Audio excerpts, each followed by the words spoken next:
Welcome back into the Sports Source. This segment brought to you by Daniel Hood Roofing Systems. When it comes to training, nobody has more. When it comes to fighting insurance companies to get you the repairs you need, nobody fights harder. And when it comes to quality roofing, nobody does it better. Make sure Santa and his reindeer have a top-notch roof to land on this December. Daniel Hood Roofing Systems is who you need to call. DanielHood.net, where you can learn more. All right, fast segment. Jimmy and Chuck. He's got an SEC title. Barely lost a national title last year. Barely lost his second SEC title last night. But how long will Georgia fans be on Kirby Smart for that fake punt that failed late in that game? Until he wins a national title. And it was the rationale after the game. Kirby Smart said we were not playing for a tie. Well, I got news for you. The game was not going to end in a tie. Yeah, if you'd played for a win, you wouldn't have done the fake punt. You wouldn't have done that. Yeah, I mean, and you had the backup quarterback in there as the up back. Alabama has their regular defense on the field. That's the key. Yes. That's the key.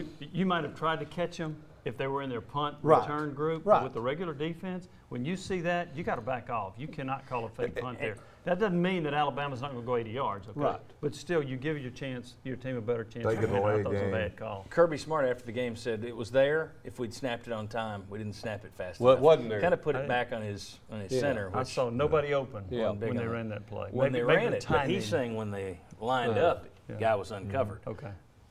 I'm not saying I agree with it. I thought it was a Yeah. stupid call. Yeah. And it's interesting. He's been a very good coach over 3 years, but it's tough to be a coach. And that's the kind of stuff that haunts you. I'm already seeing people saying he's Mark Richt 2.0. He can get you the big game, but he can't win it already. And also Everybody wants to say 0-3 on fake punts if you're keeping score for Kirby Smart at home. So he's halfway to Pruitt status in terms of onside kicks. All right, Bob and Mike, I saw a lot of UT fans pulling for Georgia on social media last night. They're tired of Alabama, which I completely understand. But did it benefit Tennessee more to have Georgia lose as they did, or would it have been a bigger benefit to Tennessee if Alabama had lost? Tennessee benefits not by Georgia being really, really good.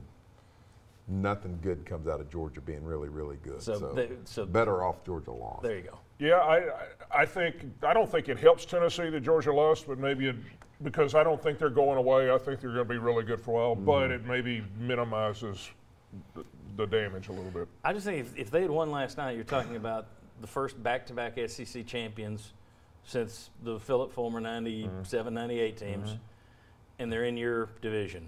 If it's me and there's going to be a monster in the neighborhood, I'd rather it be in somebody else's yard than my backyard. Well, and then you would have had both of these guys every year on your schedule. I mean, which you got them anyway. I mean, it's not like Georgia's going away, like Mike said, but still, you do not need Georgia. And don't playing forget, for if Georgia national had championships. won, they would have gotten at least the number 4 seed in the playoffs and would have had another really good chance at a national title. All right, I'll give everybody a last version here.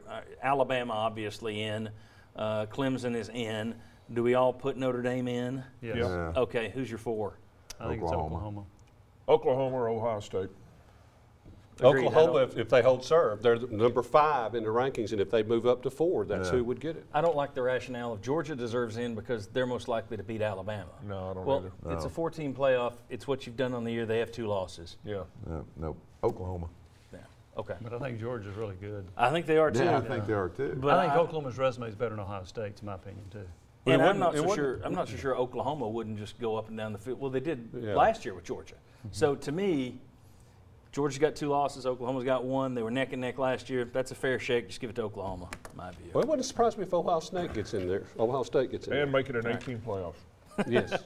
If Georgia gets in, it'll be a step toward an 18 playoff because all the other conference commissioners will start to squawk. And 2 nobody's SEC talking teams. about Central Florida. Okay. who came back and won again yesterday. And it's interesting. I saw somebody point out that they beat Maryland a lot better than Ohio State beat Maryland. They beat Pitt more than Clemson beat Pitt. There you go. All right. Vegas I don't think has they're them- in the top 4, but that's a legit team. They shouldn't be mocked. Vegas had them ranked number 30. They had 29 teams ahead of them. Yeah, before yesterday. They beat a lot of those teams. Yeah. All right, up next, what does Mark Pancratz want to see from the Vols today when they play Texas A&M Corpus Christi? That's coming up in 10 minutes. Also, how long are you going to give Jeremy Pruitt? I asked that question on Twitter this week. We'll see what you said. Come on back on the Sports Source.